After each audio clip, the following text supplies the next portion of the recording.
प्रिय विद्यार्थियों, नमस्कार। प्रथम प्रश्न पत्र के अंतर्गत डॉक्टर मैथिली शरण गुप्त द्वारा रचित चित्रकूट में राजसभा काव्यांश का हम अध्ययन कर रहे हैं। बच्चों, प्रस्तुत काव्यांश में राम, कैकेयी और भरत का संवाद चल रहा है। कैकेयी राम को बहुत मनाने का प्रयत्न करती है और अपने साथ अयोध्या ले जाने के लिए बहुत प्रयास करती है, परंतु राम अपने वचन में बंधे हुए हैं और अपने तर्कों से कैकेयी को निरुत्तर कर देते हैं। तब राम कहते हैं कि अब हम दोनों के बीच में मध्यस्थता भरत ही करेंगे। भरत ही तय करेंगे कि क्या करना है। तब भरत कहते हैं कि अब क्या भरत के लिए यही रह गया था कि वो अपनी माता और अपने बड़े भ्राता के बीच मध्यस्थता का कार्य करें, अर्थात ये कार्य करना भी उनके वश में नहीं है।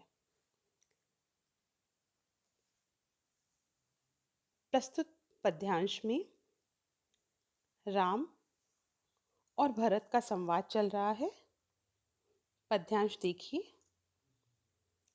कहने को तो है बहुत दुख से सुख से, पर आर्य कहूँ तो कहूँ आज किस मुख से। तब भी है तुमसे विनय घर लौट जाओ, इस जाओ का क्या अर्थ मुझे बतलाओ। प्रभु पूर्ण करूँगा यहाँ तुम्हारा व्रत में, पर क्या अयोग्य असमर्थ अनिरत में। यह सुनना भी है पाप भिन्न हूँ क्या मैं, इस शंका से भी नहीं खिन्न हूँ क्या मैं। हम एकात्मा हैं तदपि भिन्न है काया, तो इस काया पर नहीं मुझे कुछ माया। प्रस्तुत पद्यांश में कैकेयी राम को अयोध्या लौट चलने का आग्रह करती है, जिसे राम अस्वीकार कर देते हैं। भरत उन्हें मनाते हैं। दोनों के बीच बड़ा ही आत्मीय वार्तालाप चल पड़ता है। कैकेयी राम से निवेदन करते हुए कहती है कि हे राम, कहने को तो है बहुत दुख से सुख से। कैकेयी कहती है कि हे राम, इस सभा में कहने के लिए तो मेरे पास सुख और दुख से भरी हुई अनेक बातें हैं, किंतु मैं इसके योग्य नहीं हूँ।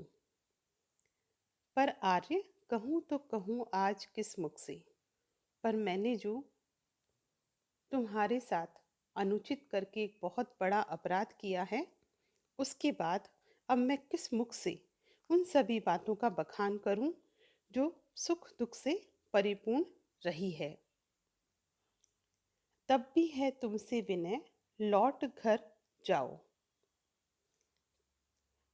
कैकेयी राम से कहती है कि मैं अब आपसे एक ही निवेदन करती हूँ कि आप अयोध्या वापस लौट जाओ। इस पर राम कहते हैं कि इस जाओ का क्या अर्थ है मुझे बतलाओ। राम भरत से कहते हैं, हे भ्राता भरत, इस जाओ का क्या अर्थ है, यह तो मुझे बताओ, अर्थात मुझे वनवास जाना है या अयोध्या। भरत इसका उत्तर देते हुए कहते हैं, प्रभु पूर्ण करूँगा यहाँ तुम्हारा व्रत में, कि हे प्रभु आप अयोध्या लौट जाओ, मैं यहाँ वन में रहकर आपका व्रत पूर्ण करूँगा। जो व्रत आपने ले रखा है 14 वर्ष के वनवास का, उस वनवास काल को मैं पूरा करूँगा। राम भरत को समझाते हुए कहते हैं कि हे भरत, अगर तुम मेरा व्रत पूर्ण करोगे तो क्या मैं इस कठोर व्रत को निभाने में अयोग्य हूँ। प्रस्तुत पंक्ति को देखिए। राम कहते हैं, पर क्या अयोग्य, असमर्थ और अनिरत में? अनिरत का तात्पर्य होता है अकुशल, असंसारिक। राम कहते हैं कि तुम तुम मेरा व्रत पूर्ण करोगे, तो क्या मैं इस कठोर व्रत को निभाने में अयोग्य हूँ, असमर्थ हूँ, अकुशल हूँ? अर्थात मैं अपना वचन, व्रत अच्छी तरह, योग्यतापूर्ण, सामर्थ्य और कुशलता के साथ निभा सकता हूँ। अतः तुमने ऐसा क्यों कहा? इस पर भरत कहते हैं, यह सुनना भी है पाप, भिन्न हूँ क्या मैं? भरत कहते हैं कि हे प्रभु, यह सुनना भी मेरे लिए पाप है कि आप वचन निभाने में अयोग्य, असमर्थ और अकुशल हैं। फिर मैं और आप कोई भिन्न नहीं हैं, एक ही हैं। अतः यह व्रत मैं निभाऊं तो इसमें बुराई क्या है? इस शंका से भी नहीं खिन्न हूं क्या मैं? राम स्वयं को भरत से अभिन्न मानते हुए कहते हैं कि इस शंका मात्र से मैं दुखी होता हूं कि हम दोनों अलग अलग हैं। अर्थात राम ये कहते हैं कि हम दोनों एक ही हैं, हमारी आत्माएं एक ही है। राम और भरत एक हैं, इसमें कोई शंका नहीं है। हम एकात्मा हैं, तदपि भिन्न है काया। राम कहते हैं कि तुम्हारी और मेरी आत्मा तो वस्तुतः एक ही है, लेकिन हमारे शरीर अलग अलग हैं। इसलिए हम दोनों को अपना अपना अपना कर्तव्य उचित रीति से निभाना पड़ेगा। तो इस काया पर नहीं मुझे कुछ माया। भरत कहते हैं कि हे प्रभु, आपने आपकी और मेरी आत्मा को एक माना है, परंतु हम दोनों के शरीरों को पृथक बताया है। अगर ऐसा है तो मुझे इस नश्वर शरीर के प्रति कोई मोह नहीं है, कोई आसक्ति नहीं है। मुझे इस शरीर से प्रेम नहीं है, ये आज ही नष्ट क्यों ना हो जाए। बच्चों, संवादात्मक शैली में राम और भरत के वचन बड़े ही आकर्षक लग रहे हैं। संवादों में केशव के संवादों की सी चमत्कारिकता देखी जा सकती है। भरत और राम का एक दूसरे के प्रति भ्रातृत्व प्रेम अद्वितीय बन पड़ा है। प्रस्तुत पद में जिज्ञासा नामक भाव प्रश्नालंकार में सुंदर बन पड़ा है। अगला पद देखिए। सड़ जाई पड़ी यह इसी उटज के आगे, मिल जाएं तुम ही में प्राण आर्त अनुरागे। पर मुझे प्रयोजन अभी अनुज इस तन का, तो भार उतारो तात तनिक इस जन का। तुम निज विनोद में व्यथा छिपा सकते हो, करके इतना आयास नहीं थकते हो। पर मैं कैसे किस लिए सहूं यह इतना, मुझ जैसे मेरे लिए तुम्हें यह कितना। शिष्टागम निष्फल नहीं कहीं होता है, वन में भी नागर भाव बीज बोता है। बच्चों, प्रस्तुत पद्यांश में कुछ कठिन शब्द आए हैं, उनका हम अर्थ देख लेते हैं। उटज का तात्पर्य है कुटिया। आर्त का तात्पर्य है दुखी। अनुरागे का अर्थ है प्रिय भाई, अनुराग प्रिय। और अनुज का तात्पर्य है छोटा भाई। आयास का अर्थ है प्रयास। शिष्टागम का तात्पर्य है शिष्टाचार। और नागर भाव का तात्पर्य है शहरीपन या श्रेष्ठ भाव। अब प्रस्तुत पद्यांश को देखिए। पूर्व प्रसंगानुसार राम और भरत का वार्तालाप चल रहा है। भरत इस नश्वर शरीर के प्रति अनासक्ति जताता हुआ राम से कहता है कि प्रभु, आत्मा से एक होने पर भी यदि हमारे शरीर अलग हैं तो यह शरीर मुझे प्रिय नहीं है। यह शरीर नष्ट हो जाए, यह किसी काम का नहीं है। अर्थात अगर मेरा शरीर आपसे अलग है तो फिर मुझे ऐसे शरीर से बिल्कुल भी प्रेम नहीं है। भरत कहते हैं, सड़ जाए पड़ी यह इसी उटज के आगे, मिल जाए तुम ही में प्राण आर्त अनुरागे। भरत कहते हैं, मैं चाहता हूँ चित्रकूट की इस कुटिया के आगे पड़ा पड़ा मेरा यह शरीर सड़ जाए और मेरे प्राणों से भी प्रिय मेरे भाई राम के प्राणों से मिल जाएं, तो मुझे शांति मिलेगी। पर मुझे प्रयोजन अभी अनुज इस तन का। भरत की बातों को सुनकर राम कहते हैं कि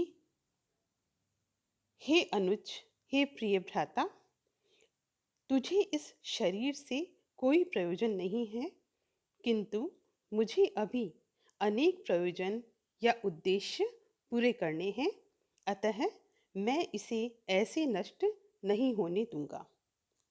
इस पर भरत कहते हैं, तो भार उतारो तात तनिक इस जन का। तात का तात्पर्य यहाँ श्री राम से ही है। पितृतुल्य, तात का तात्पर्य होता है पितृतुल्य। यहाँ पर राम को भरत ने पिता की तरह मानकर कहा है, तो भार उतारो तात तनिक इस जन का।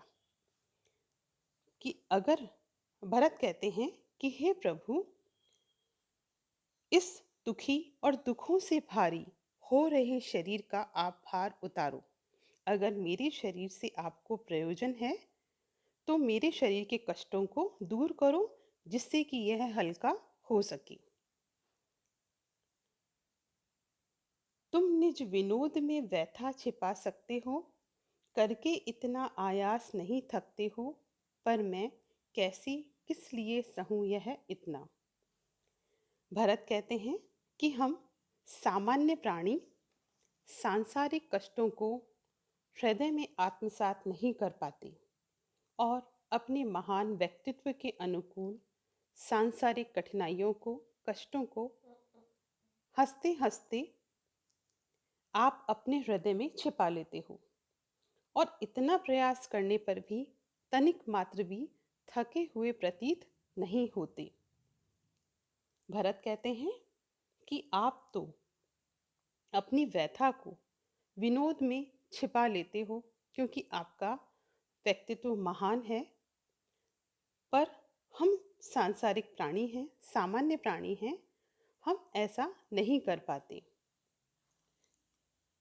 भरत कहते हैं, आप सह सकते हो इसलिए सहो, किंतु यह दुख, यह कष्ट मैं कैसे सहूं, मैं इसे अब और अधिक सहन नहीं कर सकता।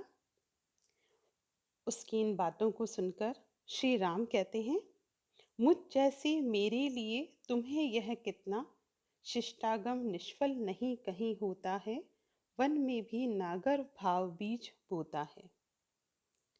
जब भरत श्री राम से कहते हैं कि वो महान व्यक्तित्व के धनी हैं, महान प्राणी हैं और वो अपनी व्यथाओं को हंसते हंसते हृदय में छिपा लेते हैं, पर मैं ऐसा नहीं कर सकता, मेरे मुझसे अब इन कष्टों को और सहन नहीं किया जा सकता।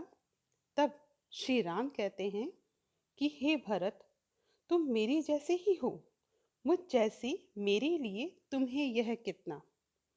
जब तुम मेरे जैसे ही हो, फिर मेरे लिए ये सब सहना कितना भारी लगता होगा, अर्थात कुछ भी नहीं। वे भरत से कहते हैं, हे भ्राता भरत, शिष्टागम निष्फल नहीं कहीं होता है। शिष्टागम का तात्पर्य है शिष्टाचार। राम कहते हैं, शिष्टाचार का कहीं भी रहकर मनुष्य पालन करता है और वह कदापि निष्फल नहीं होता। वन में भी नागर भाव बीज बोता है। शिष्टागम का या शिष्टाचार का पालन वन में रहकर भी नगर जैसे भावों को जन्म दे सकता है। अर्थात उसके विचार शहरी लोगों की तरह तर्कपूर्ण, श्रेष्ठ और उदात्त हो सकते हैं। व्यक्ति कहीं भी रहे, अगर वो शिष्टाचार का अनुगमन करता है तो वह श्रेष्ठ भावों को जन्म देता है। बच्चों, इन पंक्तियों में राम और भरत दोनों का भ्रातृत्व प्रेम अतुलनीय बन पड़ा है। दोनों के शिष्टाचार में राम की सहनशीलता प्रकट हुई है। शिष्टाचार की पालना से नागर भाव बीज बोने का संदेश प्रस्तुत पंक्तियों में दिया गया है। भाषा व्यवहारिक एवं उपदेशात्मक है। चतुर्थ पंक्ति में अनुप्रास और आठवीं पंक्ति में उपमा अलंकार शोभायमान है।